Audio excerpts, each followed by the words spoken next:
want to show you our edger. This is our gas model edger, which we can also make in an electric model. I want to spend a good bit of the time in this clip of the video showing you why this edger is superior to other edgers that are out on the market. And one of those features, well, most of those features are from this end of the edger. One of the things we have is a guide bar, and if you'll notice and think about it, when you're sawing with a bandsaw mill, you can see this board is relatively straight on one edge. 75% of your lumber is going to have one straight edge or a relatively straight edge. What I mean by relative is, you see there's some bark and there's a busted spot right here. This side over here is all bark. This has a relatively straight edge.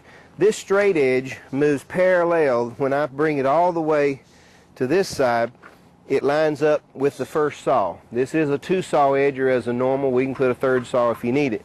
But this is the left-hand saw stays stationary. This is down on top. It gives it a lot of weight. It pushes down on the rough top belt, makes the rough top belt grip the board nicely. And it being a rough board, this belt being rough, it'll send it through.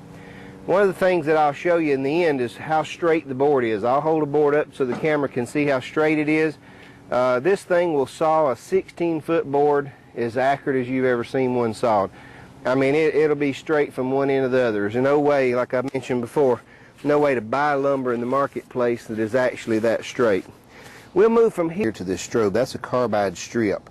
What that carbide strip does, it's as sharp as a razor blade. That thing will shave your fingernail if you'll drag it by it. And what the importance of that is, if a cant pinches, sometimes you cut something 2 inches thick or 3 inches thick, it pinches. And when it pinches like that because of stress in the wood, this will cut it out. And there's two in each saw blade.